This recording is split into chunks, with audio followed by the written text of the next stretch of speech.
그렇게 나쁘진 않죠. 이제 바카스까지 섞진 않았어요. 그래서 그 정도라 예, 점점 오후가 될수록 상태가 좋아지고 있어서 이것이 카페인이다. 아우 진짜 힘내시고요. 자, 우리 지도성 이어서 계속 보겠습니다. 90페이지.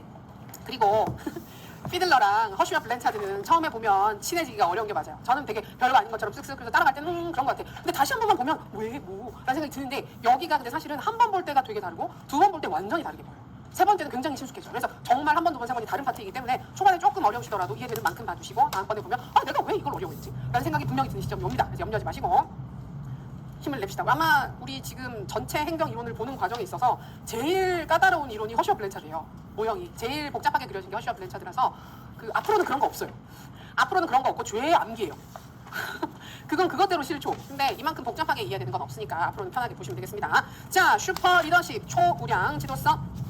객관식에서 엄청 좋아하는 개념 만즈와 심즈. 슈퍼 리더십은 자 2번 개념 그대로 구성원들이 스스로 지도자로서의 능력을 개발하고 활용할 수 있도록 하는 지도자의 능력에 초점을 둔다.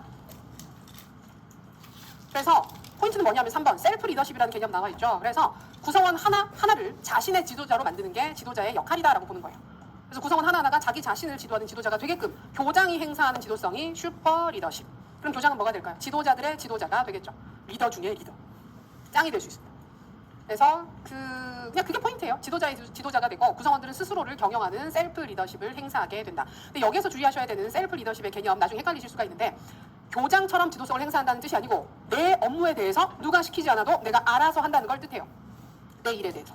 교사로서 해야 되는 일을 다른 사람의 지시를 받아서 하는 게 아니라 나는 나의 주인이니까 내가 내 일을 시키지 않아도 알아서 한다라는 상태가 되게끔 만드는 거예요. 그게 셀프 리더십이고 그런 셀프 리더십을 구성원 하나하나가 가질 수 있게끔 리더가 행사하는 리더십이 뭐다?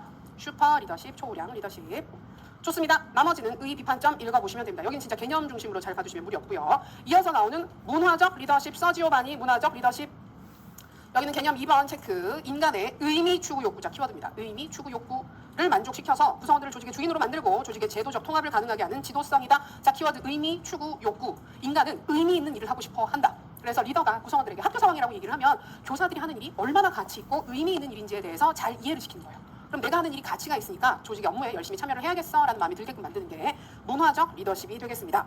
그리고 그 개념이 가장 중요하고요. 의미 추구 욕구라는 키워드가 제일 중요하고 3번에 보시면 그러면 이런 문화적 리더십이 나타날 수 있는 학교 조직 문화는 뭘까? 분위기는 뭘까? 라고 했을 때 기억 버티컬 슬라이스 이것만 체크해주세요. 버티컬 슬라이스. 이게 우리가 생각하는 직위 높고 낮음에 상관없이 의사소통이 활발하게 되는 상태가 이 버티컬 슬라이스가 있는 상태라고 보시면 되겠습니다. 그 정도 체크. 넘어갑니다. 자, 그러면서 서지오바니는 더 알아보기 부분에서 개념은 체크해야 돼요. 이거 객관식에 나온 적이 있어서 그래요. 이분이 굉장히 욕심이 많습니다. 욕심이 많아서 문화적 리더십도 얘기를 하고 이어서 나오는 6번 도덕적 리더십도 얘기를 하거든요. 근데 그 전에 그 얘기를 하기 전에 서지오바니는 기술적, 인간적, 교육적, 상징적, 문화적 리더십이라고 하는 5개 리더십을 분류해서 제시를 해줘요. 너무 싫죠? 그만하라고 말씀드리고 싶죠? 이제 막 그만하세요. 얘기를 하고 싶은데 이게 개념은 간단합니다. 그래서 기술적 리더십은 학교 조직을 잘 경영하는 경영 기술이 있는 리더. 간단하게 봐주세요. 이번 인간적 리더십. 이거는 유용한 사회적 인간적 자원을 활용하는 그 리더십을 뜻하게 됩니다. 그래서 인간의 동기를 잘 유발하는 사람이에요. 동기 유발 전문가. 교육적 리더십. 자, 요거는 개념 체크해두겠습니다. 교육적 리더십은 교육 전문가라서 그 사람이 행사하게 되는 리더십이에요. 우리나라 학교에서 교장, 교감쌤들은 대부분 다 교사 출신이죠. 그래서 교직 업무에 대한 전문성을 가지고 있어요. 잘 아니까 그분들의 얘기가 따라야 되겠네라는 생각이 들게 만들 수 있어요. 그게 교육적 리더십. 그다음에 상징적 리더십. 이거는 학교의 중대사에 대해서 다른 사람의 주의를 환기시키는 리더십이라고 하는데 보시면 학교 견학이나 교실 방문이나와 같은 뭔가 학교에 이벤트가 있어요. 이벤트가 있을 때 그걸 멋지게 잘해내는 사람인 거예요. 학교에서 하는 일들이 되게 멋지고 그럴듯한 일인 것처럼 느껴지게 만드는 리더. 상징적 리더십. 그러니까 훈화 말씀이 기가 차게 멋진 거예요. 그런 교장쌤 보신 적 있어요? 막 회의하는데 그 전체 교직원 회의하는데 교장쌤이 오셔가지고 한 5분 정도 말씀을 하셨는데 막 가슴이 뛰고 열받아서 가슴이 뛰는 게 아니고 그래서 막 두근두근거리면서 아, 나 진짜 열심히 교사 내가 되게 잘했어 이런 마음이 들게끔 뭔가 확 끌어오르게 하는 교장쌤이 있으면 그분은 상징적 리더십을 가지고 있는 거예요. 자, 그리고 문화적 리더십. 그러니까 독특한 학교 문화를 만든다라고 하는데 학교가 독특한 정체성을 가지게 한다고 하는데 이게 뭐냐면 아까 의미 추구 욕구에 가까운 개념인 거예요. 그래서 뭔가 의미 있는 업무를 하고 있구나 라는 얘기를 하면서 단계가 있겠죠. 기술적인 게 낮고 문화적인 게 제일 높아요. 그래서 좋은 학교가 되기 위해서는 최소 상징적 리더십은 가지고 있어야 좋은 학교가 된다. 이런 주장을 서지오바니가 했습니다. 이 생각 가볍게 봐주시면 되겠고 우리는 그 전에 나왔던 문화적 리더십 뭐다? 의미 추구 욕구다 라는 키워드 체크.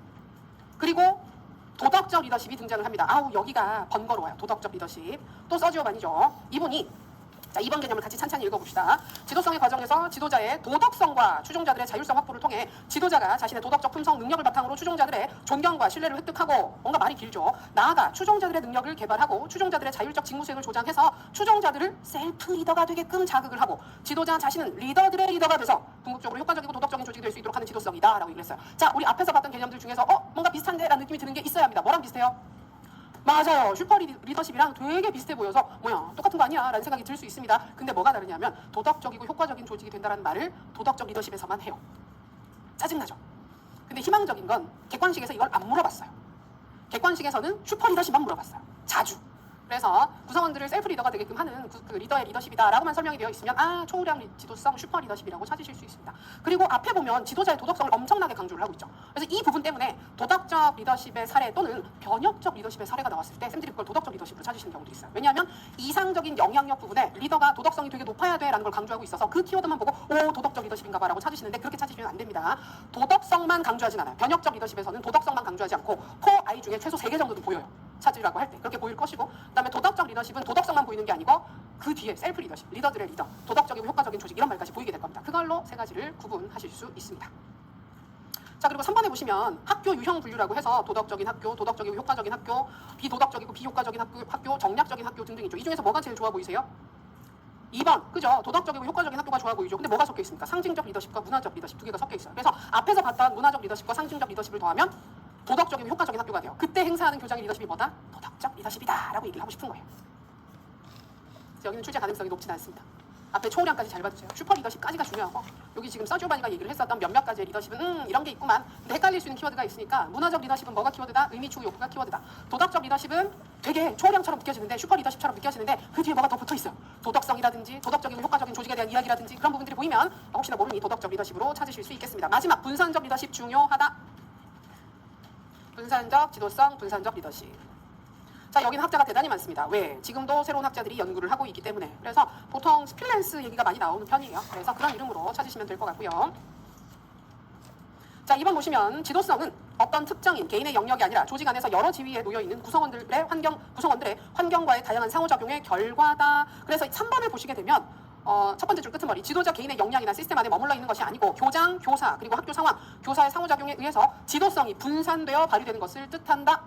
그래서 지도성을 나누어 갖는 것이 분산적 리더십이 되겠습니다. 다음 페이지. 그래서 학자들이 각자 이런저런 얘기들을 되게 많이 하고 있어요. 그래서 좋은 얘기들을 많이 하고 있다. 좋은 얘기구나. 근데 여기서 볼 수 있는 건 이런 식으로 정말 많은 학자들이 비슷한 얘기를 조금씩 다르게 되게 많이 하고 있어요. 그래서 이런 건 많이 하고 있구나라고 봐두시면 괜찮을 것 같고. 자, 동그라미 5번 필요성 체크해두겠습니다. 현대 학교에서는 왜 분산적 리더십이 필요할까요? 학교 조직이 복잡해지고 있고 학교에서 수행해야 되는 과제들도 너무 다양해지고 넓어지고 있습니다. 그래서 리더 혼자 이걸 잘 처리하기가 너무 어려워요. 그래서 그걸 전문성을 가진 여러 사람들이 나누어서 각자 수행하기를 바라는 것이 분산적 리더십이 되겠습니다. 이제 그 정도. 공통된 원리 읽어보시면 되고요. 지도성 실행의 요소들 편안하게, 지도자가 있고 구성원이 있고 상황이 있다. 뭐 당연한 얘기겠죠. 봐두시면 될 것 같고, 주의점도 편안하게 읽어보시면 무리가 없습니다. 근데 여기를 공부를 하고 나면 항상 나오는 질문이 있어요. 항상 나오는 질문이 슈퍼 리더십과 분산적 두 가지가 구분이 안 된다 라는 얘기를 꽤 많이 하십니다. 자, 사례를 들어서 설명을 드리면, 자, 슈퍼 리더십은 지도자가 지도성을 나누어 주는 게 아닙니다.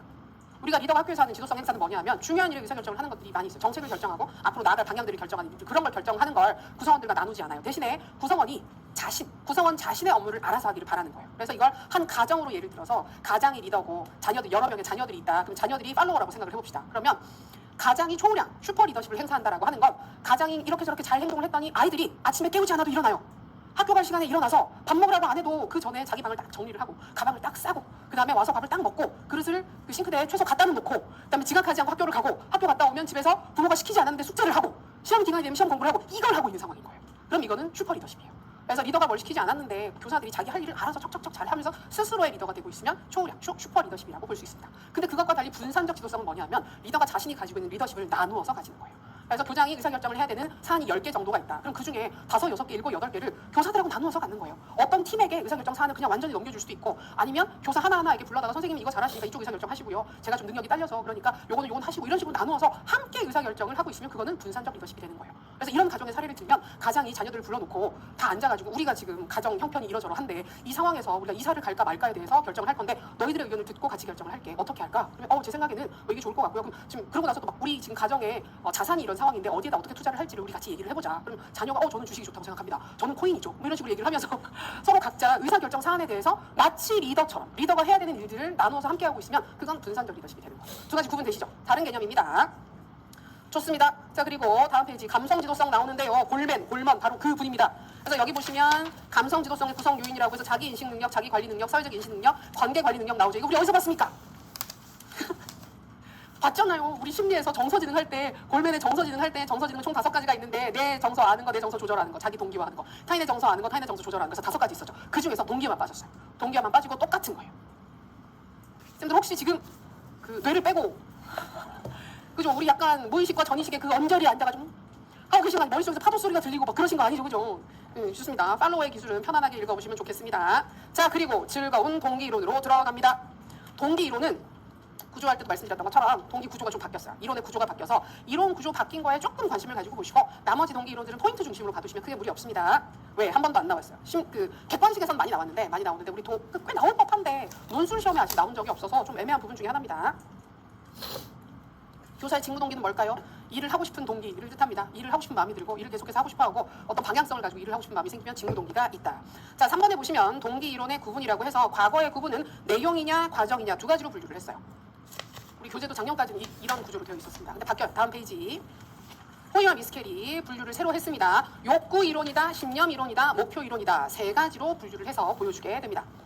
그래서 아래쪽에 그림을 보세요. 그림을 보시게 되면 욕구와 신념과 목표라고 하는 3가지 요소가 하나의 체제적인 모형으로 작동을 하고 있죠. 그래서 그 구성원들이 가지고 있는 욕구와 그 다음에 결과나 자신의 능력이나 진행되는 과정에 대한 신념, 이 2가지가 상호작용을 하게 되면 상호작용을 해서 목표와 관련된 거, 내가 목표 달성을 할 수 있다, 이 목표에 도달할 수 있다 라는 마음이 생기게 되면 이 3가지가 상호작용하면서 좋은 과제 수행 결과가 나오면 만족하게 돼서 동기가 더 올라가는 거고, 그렇지 않으면 불만족이 생기면서 동기가 더 떨어지게 되는 것이다. 그래서 이 3가지 측면, 욕구, 신념, 목표 3가지 측면에 각각 관심을 가져야 한다라는 걸 보여주는 것이 분류입니다.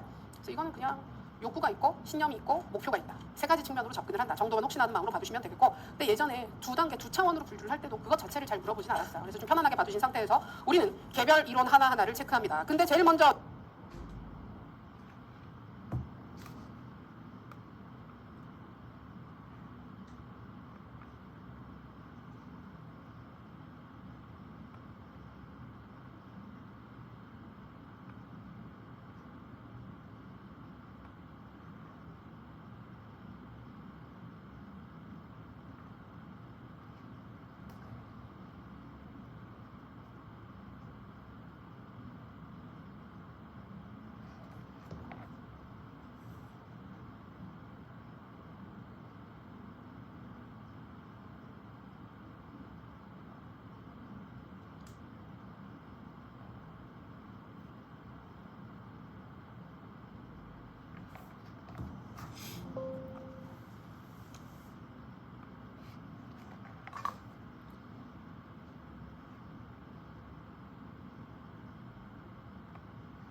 근데 제일 먼저 욕구 이론에 메슬로우의 욕구 위계 이론이 나옵니다. 자, 이거는 학습 동기에서 봤던 동기랑 똑같아요. 똑같아서 볼 게 없어요. 넘어갑니다. 유후. 다음 페이지를 보시면 시사점이죠. 항상 그래놓고 다시 봐요. 시사점 부분 보시면 딴 거보다 디귿 인간 중심의 경영이 필요하다. 그다음에 교사들이 결국 업무를 열심히 하게 만들고 싶으면 하위 욕구를 충족시켜줘라라고 하는 거. 학생들이 공부하게 만들고 싶으면 하위 욕구 충족시켜줘라. 교사들이 일하게 만들고 싶으면 하위 욕구 충족시켜줘라. 과거에는 선생님들이 학교에서 내가 안전하지 않다, 안전보호의 욕구가 결핍되는 경우가 거의 없었거든요. 근데 요새는 그래요. 왜냐하면 학생들과의 관계에서도 안전하지 않다라고 느낄 수가 있고, 그다음에 학부모들 같은 경우도 안전하지 않다라고 느낄 수가 있기 때문에 그런 부분들에 대한 관심이 높아지고 있어서 각각의 단계들을 잘 봐두시면 되겠고요. 자, 이어서 동기위생이론, 허즈버그 동기위생이론 중요합니다. 허즈버그 동기위생이론. 이 동기위생이론도 욕구 이론에 들어가는 이유가 메슬로우 이론으로 만들었어요. 메슬로우 이론을 그냥 두 차원으로 쪼개서 동기 요인이냐 위생 요인이냐라고 두 가지로 분류를 해서 설명을 해주고 있습니다. 여기서 중요한 건 5번, 6번에 나오는 동기 요인은 뭘까요? 위생 요인은 무엇일까요? 이 부분입니다. 자, 키워드 체크해 드릴게요. 동기 요인, 기억, 직무 만족을 가져다주는 요인. 보통은 니은, 직무 그 자체와 관련된다. 디귿, 충족되지 않아도 불만은 안 생긴다. 그러나 충족시켜주면 긍정적인 동기가 발생을 하게 돼요. 자, 6번 위생 요인 보겠습니다. 기억, 직무 불만족을 가져다 준다. 불만족을 유발하는 요인들입니다. 보통 니은, 직무 그 자체보다는 직무를 둘러싼 환경과 관련돼요. 근무 환경의 인간관계, 동료 교사와 사이가 좋은가 나쁜가, 그 다음에 출퇴근 시간이 긴가 짧은가, 이런 것들이 위생 요인에 들어가는 거예요. 자, 디귿 위생 요인은 충족이 되면 불만족이 사라지는 것이지 충족되었다고 해서 만족이 생기진 않아요. 그러니까 예를 들어서 출퇴근 시간이 되게 길어. 예를 들어서 우리가 왕복 시간이 한 4시간 걸리는 학교에다가 매일 출퇴근을 한다고 생각해보세요. 그러면 불만이 생기죠. 아유, 학교 너무 가기 힘드네. 4시간이나 내가 길에 시간을 버려야 돼. 불만이 생기는데 그걸 줄여줘서 15분, 왕복 30분이면 왔다 갔다 할 수 있는 학교로 이동을 시켜주면 불만이 줄어들지. 그것 때문에 갑자기 일하고 싶은 마음이 생기진 않아요. 그렇죠. 갑자기 내가 더 열심히 일해야지. 그 마음이 안 생긴다는 거예요. 그래서 그 위생 요인은 불만족을 줄여줄 뿐이지 만족을 충족시켜주지는 못합니다. 예, 그 정도 키워드. 그래서 아래쪽에 그림을 보시면 불만족에 해당하는 것들이 보수가 있어요. 급여, 보수. 돈을 적게 주거나 월급날 돈을 안 주잖아요. 그러면 일하기 싫어지죠. 근데 월급날 돈을 받았어. 그렇다고 일하고 싶어져요? 안 그래요. 그래서 그런 부분들, 인간관계가 나쁘면 일하기가 싫어집니다. 근데 동료랑 사이가 좋다고 해서 갑자기 일이 하고 싶어지진 않아요. 다 그런 식인 거예요. 그래서 환경과 관련된 요인들이고, 반대로 오른쪽에 있는 만족 요인, 동기 요인들을 보시게 되면 성취를 잘했다. 그럼 내가 즐겁고 기쁘고 성취감을 느끼게 되기 때문에 일 자체가 더 하고 싶어지는 거예요. 인정받았다. 직업 자체에 대한 만족이 생긴다. 이걸 통해서 내가 성장할 수 있다. 이런 느낌을 받게 되면 동기가 향상되게 됩니다.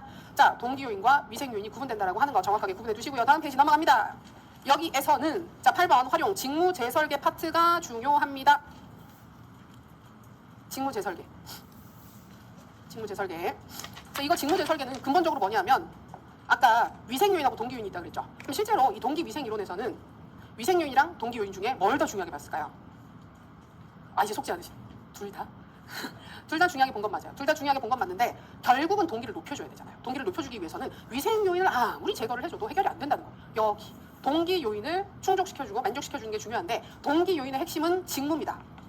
일 자체가 하고 싶은 마음이 들어야 돼요. 그래서 일 자체를 좀 더 재밌게 만들어주는 방법이 뭐가 있을까? 세상에 그런 게 있을까요? 그래서 제시를 하는 게 직무 재설계 방법입니다. 일을 새롭게 설계를 해서 직무에 대한 만족을 높여보자. 그 방안이 구체적으로 3가지. 직무 풍요화, 직무 특성 이론, 경력 단계 프로그램. 자, 3가지 암기. 자, 직무 풍요화는 이름에서 볼 수 있듯이 직무를 더 풍요롭고 다채롭고 성장할 수 있는 것으로 만들어주는 거예요. 자, 개념 보세요. 직무를 할 때 다양한 작업 내용이 포함된다. 그리고 더 높은 수준의 지식과 기술을 필요로 하는 직무를 하게 된다. 그리고 작업자가 자신의 성과를 계획하고 지휘하고 통제할 수 있는 자율성을 주고 책임을 많이 부여하고 성장할 수 있는 기회를 주게 되면 일 자체가 재미를 부여하게 된다는 겁니다. 이걸 직관적으로 이해하려고 하면 갑자기 좀 잘 이해가 안 돼요. 쌤들한테 더 다양한 일을 시키고요. 그리고 일을 하는데 더 높은 지식이 필요한 업무를 시키는 거예요. 그리고 쌤들한테 다 책임지래. 알아서 하래 라고 하면 아니 그게 사실 일이 하고 싶어질까? 라고 생각하실 수 있지만 누가 시키는 일을 그냥 하는 것보다는 내가 선택한 일을 내가 스스로 결정을 해서 그걸 통해서 내가 성장하고 재미있고 만족을 느낄 수 있는 업무를 한다. 그 맥락에서 직무 풍요화가 직무 재설계 기법이 되겠습니다. 그래서 그 직무 풍요화 개념 체크, 명칭 체크. 자, 직무 특성 이론은 직무 풍요화랑 비슷한 이론입니다. 비슷한 이론인데 여기는 설명하는 방식이 약간 달라요. 자, 2번 장목 보시면 직무들마다 가지고 있는 특성들이 다 다른 거예요. 어떤 일은 이런 특성, 다른 일은 또 다른 특성. 그래서 직무에 내재된 특성이 구성원의 심리 상태를 변화시키고 이렇게 변화된 심리 상태가 개인의 직무 동기와 만족, 직무 효과까지 높여주는 과정을 설명해 주는 것이 직무 특성 이론입니다. 그러니까 결국 무슨 얘기를 하고 싶은 거냐면 직무가 가진 특성이 동기를 높여줄 수도 있고 직무가 가진 특성이 안 좋으면 동기를 떨어뜨리기도 한다. 만족을 떨어뜨리기도 한다. 그랬을 때 직무가 어떤 특성을 가져야 하느냐. 자, 그게 아래쪽 그림에 있는 겁니다. 기술이 다양했으면 좋겠고 직무의 정체성이 선명했으면 좋겠고 중요한 직무면 좋겠고 내가 자율적으로 할 수 있으면 좋겠고 의미 있는 피드백을 중간중간에 받을 수 있으면 그 직무가 매력적으로 변하는 거예요. 그래서 이런 특성들이 있을 때 직무가 더 재밌어진다. 그래서 지금 수준에서는 직무 특성 이론 개념 이해해 두시면 되겠고 마지막 경력 단계 프로그램은 요거는 직무를 통해서 성취하는 경험을 제공해 주는 게 중요하다. 내가 성장하고 있고 남들로부터 인정받았다는 느낌을 주는 게 중요하다는 겁니다. 근데 특히 학교가 이걸 많이 얘기를 하는 게 우리가 학교가 직급이 되게 단순해요. 그래서 교감이나 교장으로 승진하지 않고 그냥 평교사로 쭉 근무를 하시면 승진이 없어요. 그래서 그 행정직에 행정관리 업무에 뜻이 없으신 분들은 정년하실 때까지 계속 학생들을 가르치다가 끝내시는 경우에는 승진이 없는 거예요, 실제로. 그렇게 되면 남들로부터 내가 20년, 30년 일을 했는데 인정받지 못하는 느낌이 들어서 약간 서운할 수도 있잖아요. 그래서 나온 제도가 우리 수석교사제가 있습니다. 그래서 뭐 15년 이상 근무하고 전문성을 인정받은 교사들한테 수석교사라는 승진 제도 비슷한 걸 보여주게 되니까 내가 객관적으로 인정받은 느낌이 들어서 직무에 대한 만족이 올라가기도 한다는 거예요. 그래서 경력 단계 프로그램으로 수석교사제가 있습니다라고 하는 거 기억해 두시면 되겠습니다. 그 정도 시사점, 비판점 편안하게 읽어보시면 됩니다. 자, 그 다음에 성취 동기론 나오는데 이거 우리 심리에서 봤었던 성취 동기, 성취 목표율은 비슷한 거예요. 비슷한 개념이라서 우리 성취 동기가 높은 게 좋다. 그 얘기를 합니다.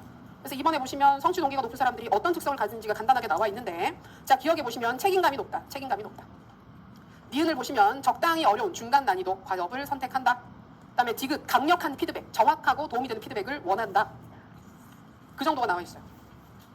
그래서 여기에서 우리가 직무 동기랑 관련해서 성취 동기 이론에서 무엇인가를 기억한다면 자, 동그라미 3번에 나와 있는 기억, 니은, 디귿, 리을 자, 구체적인 방법입니다. 상황, 성공 가능한 상황을 마련해줘라. 목표, 적절한 목표를 설정하게끔 도와줘라. 그 다음에 과업을 수행하는 과정에 대해서 책임감을 허용해라. 부여해라. 피드백, 정확하고 분명한 피드백을 제공해라. 이 네 가지 요소가 갖추어지게 되면 성취 동기가 향상될 수 있습니다. 자, 그 다음에 나오는 생존관계의 성장 이론, ERG, 엘더퍼의 ERG 이론이라고 하는데 여기는 정말 심플하게 보고 넘어가셔도 될 것 같아요. 여기는 엘더퍼라는 학자가 매슬로우의 5단계 또는 7단계 복잡한 단계를 3단계로 줄여요. 3단계로 줄여서 자, 이번에 기억, 생존, 니은, 관계, 디귿, 성장이라고 해서 생존 욕구, 관계 욕구, 성장 욕구 3가지로 분류를 해서 욕구를 좀 단순화합니다.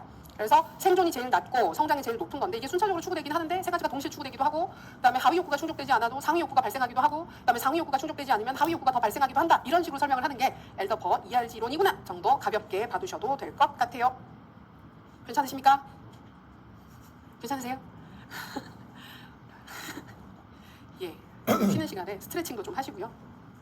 근데 이제 좀 괜찮지 않아요? 아까 앞 시간에는 굉장히 혼미했잖아요. 혼미했는데 지금 선생님이 약간 그 냉정해진 것 같아요. 그래서 이 상황에 대해서 약간 차분하게 지금 아 그래 내가 보강을 듣고 있는 상황이야 라고 조금은 더 그냥 바라보실 수 있는 상황이 된 것 같아요. 힘내시고요. 자, 105페이지 신념 이론 중에서 기대이론, 브룸의 기대이론입니다. 브룸의 기대이론. 브룸은 V의 브룸이라서 우리 교육과정 할 때 블룸의 목표 블룸 보죠. 딴 사람이에요.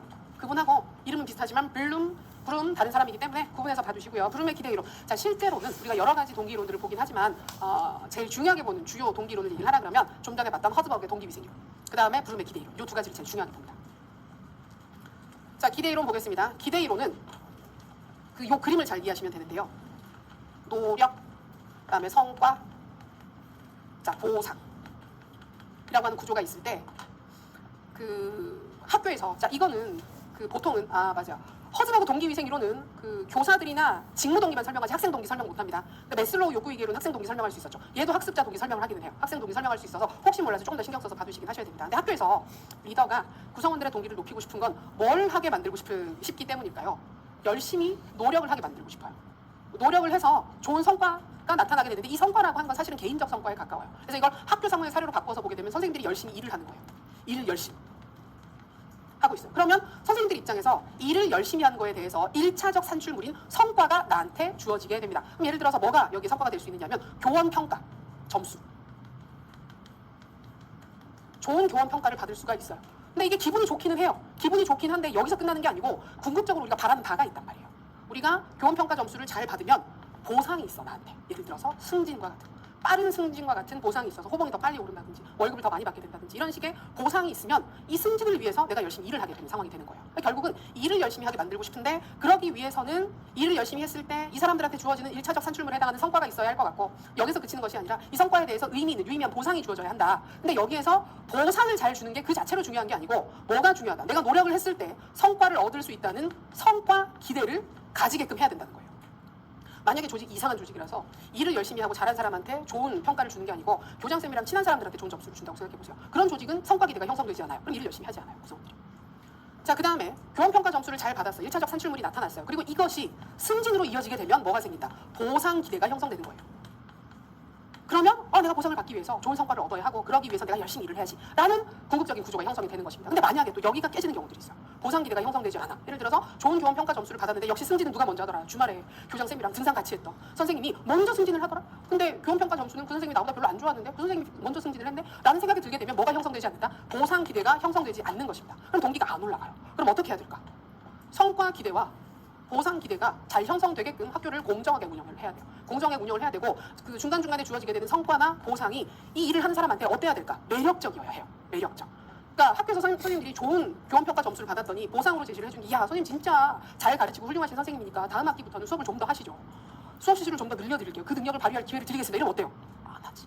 좋은 점수를 안 받는 게 더 낫지 않겠어요? 그러니까 그런 식으로 이 보상이라고 주어지는 이 두 가지의 보상과 성과라고 하는 유인가가 매력적이어야 합니다. 유인의 매력성. 그래서 결국 이 구조를 이해하시면 돼요. 그래서 기대가치 이론은 기대가치 이론, 부름의 기대 이론은 이 그림 그리실 수 있으면 끝납니다. 그리고 강조하는 포인트는 뭐다? 기대. 보상 기대와 성과 기대라고 하는 기대가 잘 형성되게끔 하면 돼요. 이거는 학생들의 동기도 똑같이 설명할 수 있습니다. 똑같이 설명을 할 수 있어서 학생들이 열심히, 쌤들 사례로 얘기를 할게요. 공부를 한다. 공부를 열심히 했어요. 그럼 1차적 산출물이 뭘까요? 좋은 시험 성적이에요. 시험 성적. 시험 성적. 근데 이 시험 성적이 성적으로 끝나는 게 아니라 나한테 보상이 있어야 돼. 합격. 내가 원하는 시점에 합격, 원하는 학교에 합격을 할 수 있어야 되는 거예요. 이게 보상이 되는 거고 이게 성과가 되는 거예요. 근데 공부를 열심히 했는데 성적이 잘 안 나와. 그럼 공부하기 싫어지는 거죠. 그다음에 공부를 열심히 해서 시험 성적이 잘 나왔는데 시험 성적이 잘 나온 사람을 뽑는 게 아니고 잘 모르지만 어떤 다른 사람들을 뽑는 것 같더라 라는 생각이 들면 공부할 마음이 사라지게 되는 거잖아요. 그러니까 그 구조가 이런 식으로 형성이 될 수 있습니다. 학생들 같은 경우 공부 열심히 해서 좋은 성적이 나왔어. 그럼 여기에 대해서 부모나 선생님이 보상물을 줄 수 있잖아요. 중간고사 성적 잘 나오면 엄마가 상으로 문학 전집을 사주면 어떨까? 라는 얘기를 하면 어때요?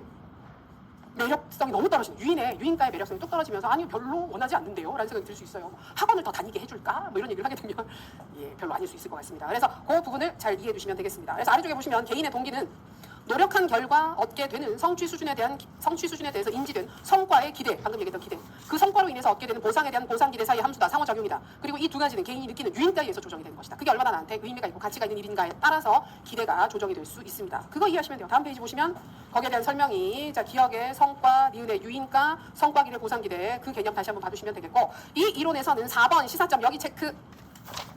그러면 부름의 기대 이론에 근거해서 학교를 경영한다 그러면 리더는 어떻게 해야 되느냐? 기억, 경영자는 교사가 노력을 했을 때 성과를 얻을 수 있다는 기대를 심어줘야 된다. 하나. 두 번째는 뭐겠습니까? 성과가 보상으로 이어진다는 기대를 심어줘야 한다. 그리고 세 번째, 보상에 대한 유의성, 매력성을 증진시켜야 한다. 매력적인 보상을 줘라. 그리고 마지막, 교사들의 역할 기대를 분명히 해야 된다는 건 역할 기대가 뜻하는 게 노력이에요. 노력. 그래서 노력이 무엇인지, 조직이 구성원들한테 기대하는 역할이 무엇인지를 제대로 알려줘야 방향에 맞는 노력을 할 수 있다는 거예요. 그러니까 어떤 선생님이 학교에서 요구하는 노력이 무엇인지를 잘못 이해하고 나는 무조건 일찍 학교에 오는 게 내 노력이야 라고 생각해서 학생들 지도는 등한시하고 관심도 없고 그저 일찍만 온단 말이에요. 나는 최선을 다해서 노력을 했어요. 근데 이 노력이 방향이 틀리게 되면 다른 방향으로 나아가게 되면 나는 그 노력에 대해서 성과나 보상을 얻을 수가 없게 됩니다. 그러면 선생님 억울하면 나 노력했는데 왜 나한테 보상을 주지 않는 거야? 저보다 일찍 온 사람이 있습니까? 교장 선생님 왜 저를 승진시키지 않습니까? 라고 하면 아니 일찍 오는 게 우리가 무슨 달리기 대회도 아니고 일찍 오는 게 노력이 중요한 게 아니잖아요. 선생님 수업은 제대로 하셨어요. 아니 그건 안 했지만 그건지 몰랐죠. 라고 하게 되면 안 되니까 역할 기대를 분명하게 해주는 것이 노력의 방향을 정확하게 해준다. 그래서 시사점 정확하게 모두 4가지 암기해 두겠습니다. 근데 만약에 2가지를 쓰라 그러잖아요. 근데 쌤들 같은 기억이랑 니은을 하나하나 나란히 쓰고 싶어요? 이렇게 물어보는 걸 보니까 쓰지 말라는 얘기를 하고 싶은 것 같아요. 둘 다 결국은 기대를 높게 형성하라는 얘기를 하는 거기 때문에 한 덩어리로 묶어서 얘기를 하시는 것도 무리가 없다. 자, 이어서 자기효능감 이론 나옵니다. 이것도 똑같습니다. 우리 학업 동기할 때 자기효능감 이론 반드라 하면서 봤었죠. 구조가 똑같아요. 똑같아서 여기는 그냥 설명하는 방식이 조금 다를 뿐인데 편안하게 읽어보셔도 됩니다. 다음 페이지 보시면 5번에 교사 효능감이 높은 교사, 낮은 교사 나와 있죠. 똑같아요. 이전에 봤던 거랑 동일한 내용이니까 편안하게 읽어보시고 6번 체크해 두겠습니다. 그래서 무슨 얘기를 하고 싶으냐. 교사 효능감 모델은 교수 능력에 대한 자신의 인식과 특정 교수 상황에서 요구되는 과업 조건에 대한 신념 이 2가지를 토대로 구성이 되는데 결국 이 2가지 요소가 길러지게끔 지원을 하면 좋겠다. 기대가치 이론이랑 비슷해요. 약간 여기서 접근을 하게 됩니다. 그래서 이거 편안하게 봐두시고 오른쪽에 그림 보셨을 때 효능감의 근원을 봤더니 아주 편안한 개념이 보이고 있죠. 언어적 설득, 대리 경험, 숙련 경험이라고 해서 똑같이 나오는 개념도 보실 수 있습니다. 참고해서 봐두시면 무리가 없을 것 같습니다. 자, 공정성 이론 보겠습니다. 공정성 이론. 괜찮으세요? 괜찮으시죠? 공정성 이론도 개념만 봐두시면 되겠습니다. 아담스의 공정성 이론. 자, 2번이 개념 그대로입니다. 과대 보상이다. 내가 어떤 일을 했는데 과대 보상을 받거나 과소 보상을 받게 되면 즉 내가 일한 것보다 더 보상을 받은 것 같고 아니면 내가 일한 거에 비해서 남들과 비교해서 나만 좀 적게 보상을 받은 것 같은데 라는 생각이 들면 사람이 어때요? 불편해요. 긴장을 느끼게 돼서 이 긴장을 해소하기 위해서 내가 느끼는 불공정성을 감소시키는 쪽으로 동기가 발현되게 되는 겁니다. 그래서 궁극적으로 무슨 얘기를 하는 거냐면 공정하다고 지각하게끔 해줘라 라는 게 이론의 포인트예요. 공정하게 지각하는 겁니다. 아래쪽에 그림을 보시면 나와 있죠. 그래서 가운데 보시면 인지된 평형의 균형, 공정한 대우를 받을 때는 동기화가 잘 되어 있어요. 괜찮아요. 근데 부정적 균형, 즉 내가 억울해. 내가 노력한 것보다 과소 보상을 받았어. 그러면 동기가 떨어지고 열심히 안 하고 직장을 이탈합니다. 내 이놈의 학교 안 다닌다. 그러면서 그만두고 나오게 될 수 있어요. 그리고 반대로 정당한 것 이상의 보상을 받아도 미심쩍어요. 우리가 원래는 정당한 것 이상으로 보상을 받으면 더 일을 열심히 할 수 있을 것 같긴 한데 또 꼭 그런 건 아니에요. 뭔가 이상하다고 미심쩍다고 느끼면서 열심히 안 해도 보상을 잘 주는 것 같은데 라고 해서 동기가 떨어지게 될 수도 있어요. 그래서 공정하다고 느끼게끔 학교 조직을 운영하라고 하는 게 포인트가 되겠습니다. 다음 페이지를 보시면 3번에 보시면 불공정함을 느꼈을 때 어떤 식으로 감소를 시키느냐 이건 읽어보시면 되겠고요. 우리 입장에서 중요한 건 4번 시사점입니다. 시사점. 경영자는 교사를 공정하게 대우하도록 노력해야 된다. 당연한 얘기입니다. 이 공정하게 대우한다는 게 결국 그거예요. 업무가 그러니까 사실 다른 것들은 우리가 법적으로 정해져 있기 때문에 쌤들한테 뭐 급여를 마음대로 조정한다든지 그건 어렵잖아요. 근데 대신에 업무 조정을 좀 불공정하다고 느끼게끔 해서는 안 될 것입니다. 그래서 경영자나 학교 조직 전체가 그러니까 일이 뭐 특정 교사한테 너무 몰리지 않게끔 공정하게 분배되게끔 하는 게 노력이 될 수 있을 것이고, 그다음에 교사의 보수 체계는 학교 수준에서 어떻게 할 수 있는 부분이 아니기 때문에 국가 차원에서 비슷한 일을 하는 다른 직종과 비교를 해서 봐도 공정하다고 느끼게끔 해줄 필요가 있어요. 그다음에 디귿도 괜찮습니다. 자, 경영자는 교사의 동기에 비치는 지각의 중요성을 고려해서, 이게 무슨 말이냐면 공정하다고 느끼는 그 지각은 굉장히 주관적이라는 거예요.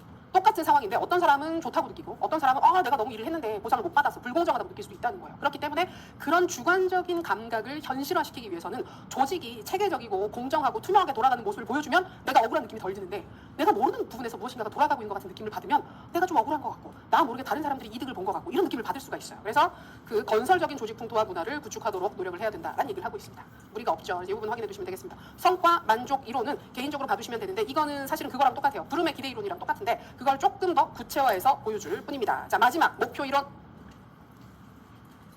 로크와 라탐. 자, 3번 체크하겠습니다. 인간에게는 자신이 설정한 목표를 성취하려는 의도가 가장 중요한 동기다. 그래서 목표가 그 자체로 동기를 유발하는 것이다 라고 목표를 강조하는 게 목표 설정 이론이 되겠습니다. 다음 페이지. 그래서 여기에서 의미 있게 보시는 거 5번 좋은 목표의 속성 체크. 어떤 목표를 주면 좋을까요? 기업 구체적인 목표. 좋습니다. 니은 적절히 어려운 목표의 난이도, 그러니까 적당히 도전감 있는 난이도. 그 다음에 디귿 목표 설정에 구성원들을 참여시키는 게 좋아요. 이거 아주 좋습니다. 그다음에 노력에 대한 피드백이 있을 때, 그다음에 적당한 경쟁이 있을 때, 근데 경쟁 얘기는 안 하는 게 좋고요. 비읍 목표의 수용성이라고 해서 구성원들이 자발적으로 정해서 수용한 목표가 더 큰 동기를 유발할 수 있다라고 했는데, 디귿이랑 좀 비슷해요. 비슷한 거라서 보통 그거보다는 디귿 쪽으로 봐주시는 게 좋습니다. 예, 그 정도. 그리고 박스에 보시면 목표 관리 기법 MBO 나와 있죠. 목표 설정 이론을 활용을 한 구체적인 기법이 MBO인데 우리는 개념 봐두시면 되겠습니다. 구성원이 상급자와 협의해서 측정 가능하고 구체적인 목표를 함께 설정을 하고요. 그 달성 정도를 스스로 평가해서 결과를 보고하는 관리 기법이 되겠습니다. 그래서 이거는 조직 경영 기법, 동기 관리 기법이라고도 얘기를 하는데, 목표, 조직의 목표를 정할 때 구성원들과 함께 목표를 정해요. 그리고 그 정해진 목표를 달성하기 위해서 내가 어떤 개인적 목표를 가져야 하는지에 대해서도 스스로 목표를 세운 상태에서 그걸 가지고 함께 목표에 다가가기 위해서 노력하는 것이 MBO가 되겠습니다. 개념만 봐두시면 됩니다. 여기까지 하고 쉴 텐데 그 느끼시겠지만 개념이 많기는 많은데 되게 정말 간단하게 설명하고 넘어가죠. 그럴 수밖에 없어요. 깊게 설명하면 깊게 설명할 수 있지만 별 의미가 없어요, 이쪽 파트가. 그래서 개념 중심으로 깔끔하게 봐두시면 좋겠습니다. 잠시 쉬셨다가 이어서 볼게요. 질문은